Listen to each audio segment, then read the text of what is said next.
প্রিয় দর্শক, আসসালামু আলাইকুম ও রহমতুল্লাহ এবং সকলের প্রতি রইল শুভেচ্ছা ও শুভকামনা। আশা করি সবাই ভালো আছেন এবং সুস্থ আছেন।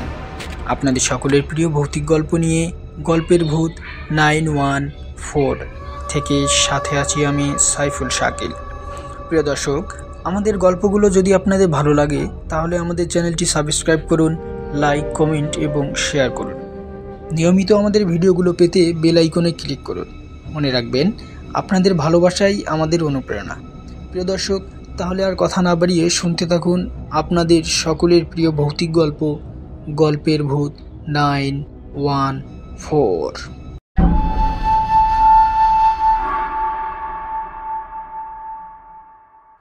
প্রিয় দর্শক, আজকের গল্প দীর্ঘতম রাতে আপনাদেরকে স্বাগতম। আজ 21শে ডিসেম্বর। ওহো, খেয়াল ছিল না। বাসায় যাই। তপু, তুমিও চলে যাও বাসায়। আজ রাতে ফ্ল্যাট থেকে বের হবে না। রাজন ভাইয়ের কথায় আমি একটু অবাক হলাম। 21শে ডিসেম্বর, এই রাতের মহত্ব কী? মনে পড়ল আজ আমাদের কর্কটক্রান্তীয় অঞ্চলের সবথেকে দীর্ঘতম রাত্রি। বছরের সময় সূর্য এই অঞ্চল থেকে অন্যদিকে সবথেকে বেশি হেলে থাকে, তাই দিন সবচেয়ে ছোট আর রাত দীর্ঘতম হয়। কিন্তু সেজন্য এত ভয় পাওয়ার কী আছে? আমি রাজন ভাইয়ের সাথে কথা বলার আগেই দেখি সে হাওয়া দ্রুত ছাদ থেকে নেমে চলে গেছে। মনে হলো তাকে ভূতে ধাওয়া করেছে। তাকিয়ে দেখি সূর্য প্রায় ডুবতে বসেছে। দূরের বোটানিক্যাল গার্ডেনের ওপাশ দিয়ে লাল হয়ে শেষ বিদায় জানাচ্ছে সেটা। ঠান্ডা বাতাস বইতে শুরু করছে। সারাদিন মেঘলা আবহাওয়া ছিল। শেষ বেলায় সূর্য দেখা দিয়েও চলে যাচ্ছে। কুয়াশা ঘিরে ধরেছে ধীরে ধীরে। ভালোই শীত পড়েছে। চলে যাওয়ার জন্য ঘুরে দেখি রাহাত আঙ্কেল এসেছেন ছাদে। কানটুপি আর মোটা সোয়েটার পরে ভালোই প্রস্তুতি নিয়ে ছাদে এসেছেন। আমি চলে যাচ্ছি দেখে বললেন, ইয়াং ম্যান, চলে যাচ্ছ কেন? এত শীত লাগলে চলবে? তোমাদের বয়সে এরকম শীত একদম পাত্তা দিইনি। একটা গেঞ্জি গায়ে দিয়ে ঘুরে বেরিয়েছি। না আঙ্কেল, আমার ঠান্ডা হুট করে অ্যাটাক করে বসবে। তার উপর আজ দীর্ঘরাত্রি। দীর্ঘরাত্রি মানে কি? আজকে 21শে ডিসেম্বর, সব থেকে বড় রাত।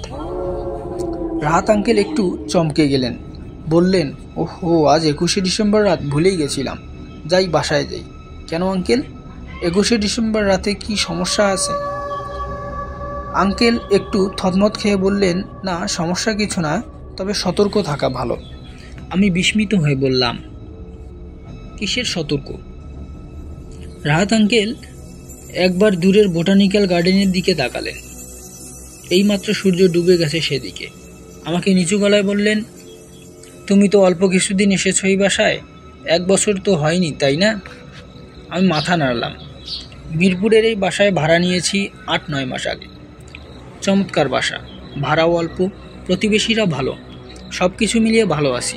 কিন্তু আজ এদের কাণ্ড কারখানা দেখে খুব রহস্যজনক লাগছে। রাহাত আঙ্কেল একটু এগিয়ে গিয়ে সিঁড়ি কোঠায় গিয়ে লিফটের সামনে দাঁড়ালেন। আমিও গেলাম সাথে সাথে। ভালোই ঠান্ডা বাতাস। বাসায় গরম কাপড়ের জন্য এমনিতেই যেতে হবে। লিফট কল দিয়ে দাঁড়িয়ে আছি।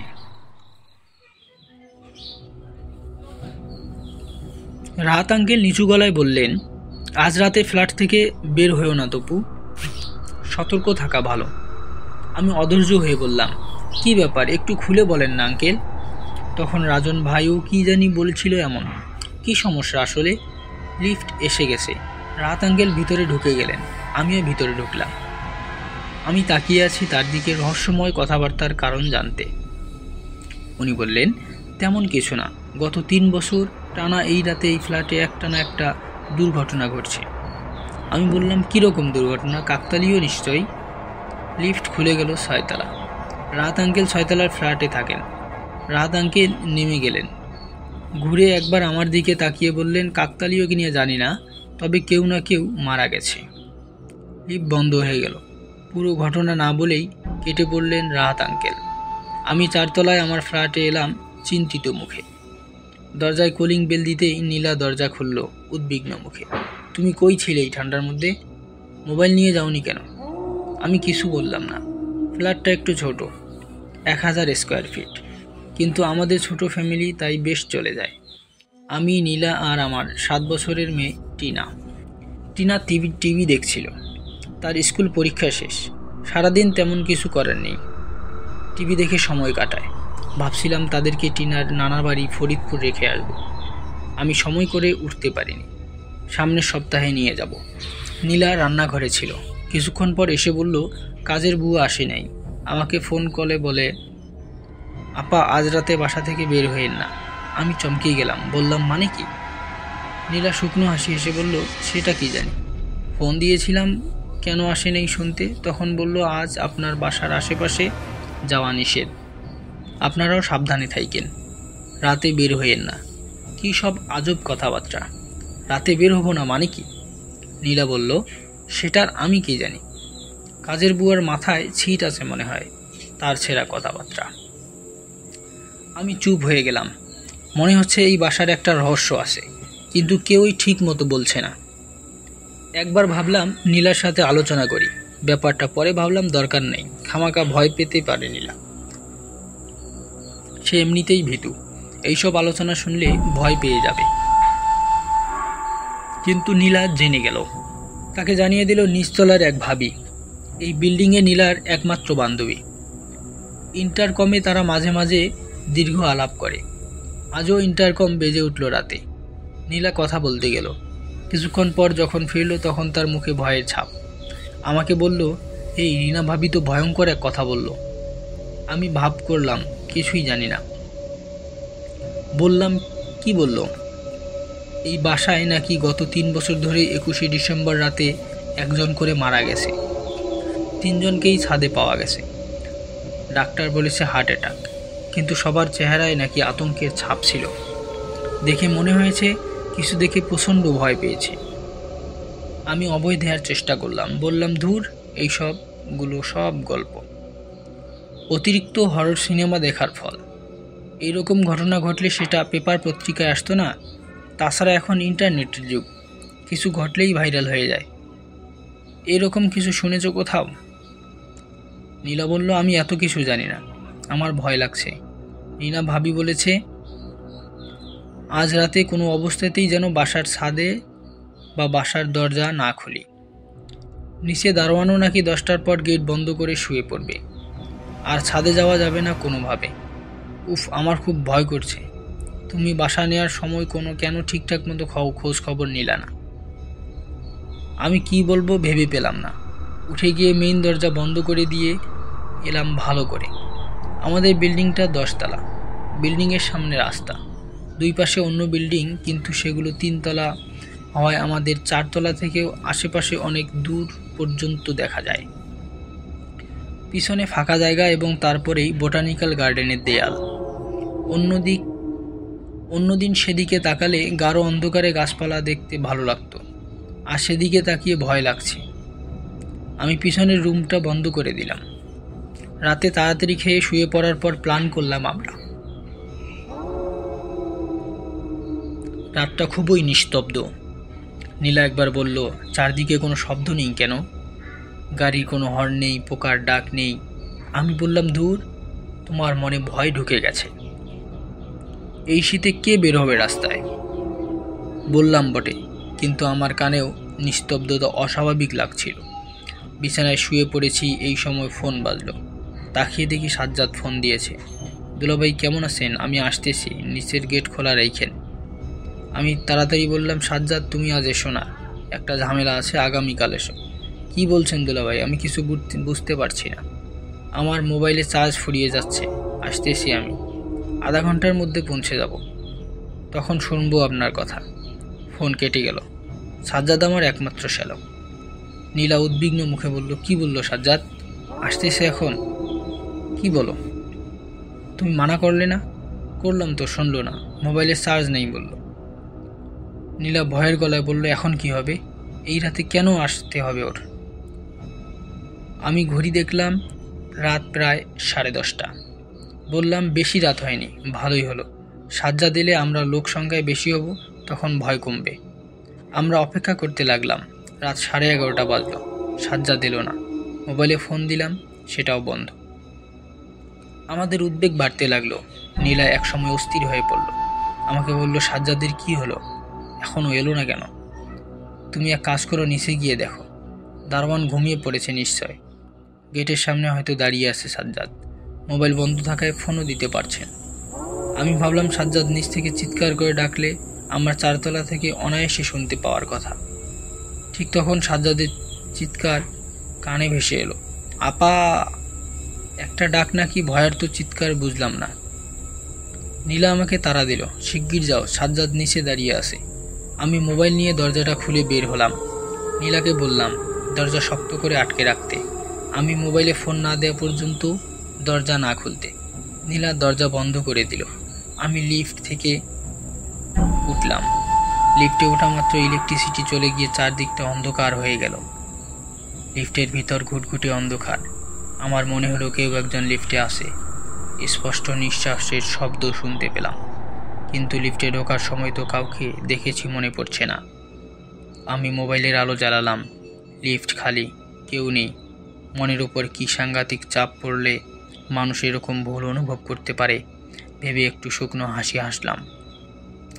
লিফট থেকে বের হব কিভাবে যখন ভাবছি, তখন একটা ঝাঁকি দিয়ে লিফট চালু হয়ে গেল। ব্যাকআপ পাওয়ার হিসেবে অটোমেটিক জেনারেটর চালু হয়ে গেছে। লিফট করে নিচে নেমে এলাম। গেটে কেউ নেই, দারোয়ানও নেই। আমি লোহার তালা দিয়ে দেয়া গেটের ওপাশে উকি দিলাম। সাজ্জাদকে দেখা গেল না কোথাও। ঘড়িতে রাত 12টা বাজতে কয়েক মিনিট বাকি। চারদিকে ভীষণ নিস্তব্ধতায় শুধু জেনারেটরের সামান্য শব্দ শোনা যাচ্ছে। দামি জেনারেটর, সাইলেন্সার খুবই শক্তিশালী, শব্দ প্রায় হয় না। আমি কয়েকবার জোরে জোরে সাজ্জাদ সাজ্জাদ বলে ডাক দিলাম। শুনশান নীরবতা ভেঙে গেল। আমার ডাক প্রতিধ্বনি হয়ে ফিরে এলো, কিন্তু কেউ জবাব দিল না। সাজ্জাদ আশেপাশে নেই। দারোয়ানকে কয়েকবার জোরে জোরে ডেকে ঘুম ভাঙাতে পারলাম না। বেটা তার রুমের দরজা আটকে ঘুমাচ্ছে। মনে হলো জেগে আছে, কিন্তু ইচ্ছে করে ডাকে সাড়া দিচ্ছে না। আমি ওখান থেকে সরে এলাম। লিফটে চড়ে আবার নিজের ফ্ল্যাটে ফিরে চললাম। দরজার সামনে আলো জ্বলছে, জেনারেটরের কানেকশন লাইট জ্বলে এখানে। আমি কয়েকবার জোরে জোরে ডাকলাম, নীলা নীলা, দরজা খোলো। দরজায় শব্দ করলাম, কেউ দরজা খুলল না। তারপর মনে হলো নীলাকে বলেছিলাম আমি ফোন না করলে দরজা না খুলতে। দ্রুত মোবাইলে ফোন দিলাম। কয়েকবার রিং হওয়ার পর নীলার ভয়ার্ত গলা শোনা গেল, হ্যালো। আমি বললাম, দরজা খোলো নীলা, সাজ্জাদকে ফেলাম না, দরজা খোলো। কিছুক্ষণ পর দরজা খুলে গেল। ওপাশে নীলা আর টিনা দাঁড়িয়ে ভয়ে কাঁপছে। আমি হেসে বললাম, এত ভয় পাওয়ার মতো কিছু হয়নি। আমার মনে হচ্ছে সাজ্জাদ এসে ডাকাডাকি করে ফিরে গেছে। দারোয়ান বেটা দরজা বন্ধ করে বসে আছে। এখন আমাদের কিছু করার নেই। চলো এবার ঘরের ভেতর যাই। নীলা একটা গঙ্গানির মতো আওয়াজ করলো। ভয়ে টিনাকে জড়িয়ে ধরে আছে। আমি বিস্মিত হয়ে বললাম, কি হয়েছে? এত ভয় পাওয়ার কি হলো? টিনা আর নীলা দুজনই ঘরের ভিতর হাত দিয়ে দেখালো। আইপিএসের পাওয়ারে আমাদের ঘরের আলো জ্বলছে। অস্বাভাবিক কিছু দেখলাম না। আমি ঘরের দিকে যাওয়ার জন্য পা বাড়ালাম। দুজনেই চাপা স্বরে চিৎকার দিয়ে উঠল। নীলা বলল, তুমি একটু আগে আসোনি? এতক্ষণ নিচে ছিলে? আমি অবাক হয়ে বললাম, হ্যাঁ নিচে ছিলাম। কেন, কি হয়েছে? দুজন ভীষণ ভয়ে ভেঙে ভেঙে যা বলল তার অর্থ করলে দাঁড়ায় আমি নাকি নিচে নামিই নেই। তখন নীলা দরজা বন্ধ করে দেওয়ার পরই আবার নক করে বাসায় ঢুকে গেছি। তাদের কথায় বোঝা গেল আমার মতো কেউ একজন এখন বাসায় বাথরুমে ঢুকেছে। সেখান থেকে পানি পড়ার শব্দ আসছে। আমি একবার মামের দিকে তাকালাম। তারা ভয়ে নীল হয়ে আছে। একজন আর একজনকে জড়িয়ে ধরে কাঁপছে। আমিও ভয় পেলাম প্রথমে, তারপর মাথা ঠান্ডা করলাম। খুঁজে পেতে একটা লাঠি নিয়ে ঘরের ভিতর চললাম। মা আমি আমার পিছু পিছু লাঠি সামনে ধরে বাথরুমের দরজা খুললাম। ফাঁকা বাথরুম, কেউ নেই সেখানে। সারা ফ্ল্যাট ঘুরে দেখলাম। খাটের তলা দেখলাম, কোথাও কেউ নেই। আমি নীলা আর টিনাকে নিয়ে বিছানায় গিয়ে বসলাম। মা মেয়ের ভয় এখনও কাটেনি। শান্ত স্বরে বললাম, কেউ আসেনি তো? পুরোটাই তোমাদের মনের কল্পনা। একটা মাস হিস্টোরিয়ার মতো হয়েছে তোমাদের। আর রাতের সব কিছু তোমাদের মনের উপর এত চাপ পড়েছে যে দুজনেরই একসঙ্গে হ্যালুসিনেশন হয়েছে। আমার ব্যাখ্যায় কাজ হলো কিনা বোঝা গেল না। তবে নীলা কথা বলল, সাজ্জাদ কোথায়? সাজ্জাদের খোঁজ কীভাবে পাবো? আমি বললাম, সাজ্জাদ ফিরে গেছে, আমি শিওর। নিশ্চয়ই মোবাইল চার্জ দিয়ে যোগাযোগ করবে আমাদের সঙ্গে। এখন আমাদের উচিত শুয়ে পড়া, অনেক রাত হয়েছে। নীলা রাজি হচ্ছিল না। সে তার ভাইয়ের খবর না নিয়ে ঘুমাবে না। আমিও জেগে থাকলাম তার সাথে। মাঝে মাঝে সাজ্জাদের ফোনে কল করে দেখছি সেটাও খুলছে কিনা। অল্প কিছুক্ষণ পর ইন্টারকম ফোন বাজলো। এত জোরে বাজলো যে আমরা ভয় পেয়ে গেলাম। নীলা দৌড়ে গিয়ে ফোন ধরল। নিচতলা থেকে রিনা ভাবি ফোন করেছে। নীলা কথা শেষ করে এসে বলল, রাহাত আঙ্কেল নাকি বাসা থেকে বের হয়েছে তোমার চিৎকার শুনে। তুমি নাকি তাকে চিৎকার করে ডেকেছ। আমি বিস্মিত হয়ে বললাম, কখন তাকে ডাকলাম? আমি ইন্টারকমে রাহাত আঙ্কেলের বাসায় ফোন দিতে যাচ্ছিলাম। এ সময় আমাদের বাসায় কলিং বেল বাজলো। আমি ডোর ভিউ দিয়ে তাকিয়ে দেখি রাহাত ভাই দাঁড়িয়ে আছে। দরজা খুলে দিলাম। রাহাত আঙ্কেল বললেন, আমাকে যেন আপনার নাম ধরে ডাকছিল। কে এসেছে এত রাতে?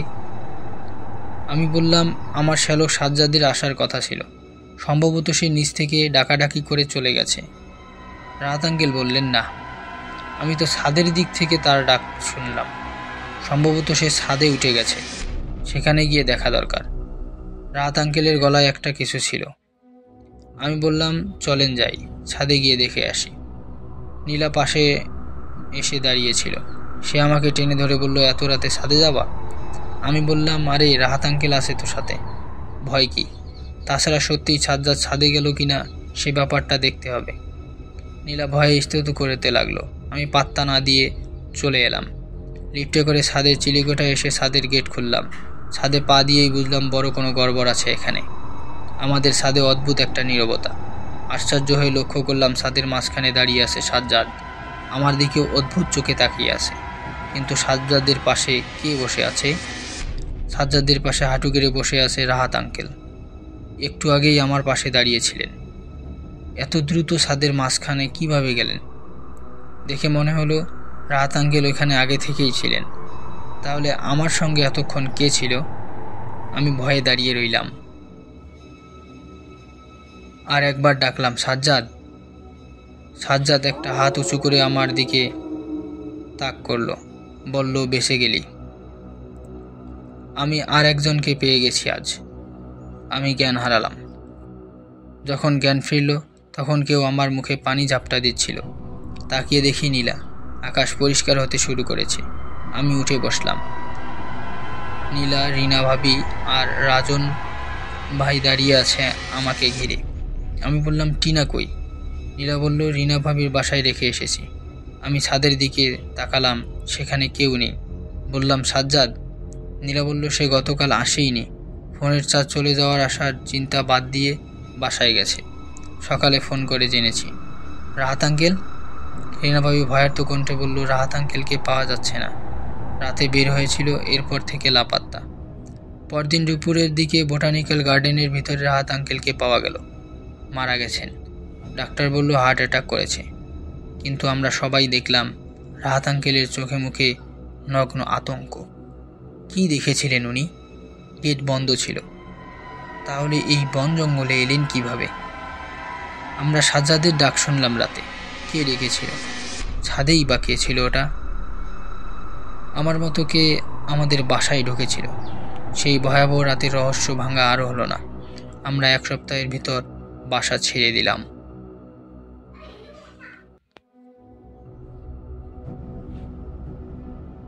প্রিয় দর্শক, গল্পটি আপনাদের কেমন লেগেছে জানাতে ভুলবেন না।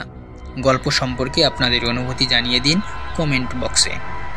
প্রিয় দর্শক, আপনাদের একটি লাইক ও একটি কমেন্টস আমাদের অনুপ্রেরণা যোগাবে। আমাদের পরবর্তী ভিডিও পেতে চ্যানেলটি সাবস্ক্রাইব করুন এবং সবার আগে ভিডিও পেতে বেল আইকনে চাপ দিন আর উপভোগ করুন গল্পের ভূত 914। ভালো থাকুন, সুস্থ থাকুন এবং আমাদের সাথেই থাকুন। ধন্যবাদ।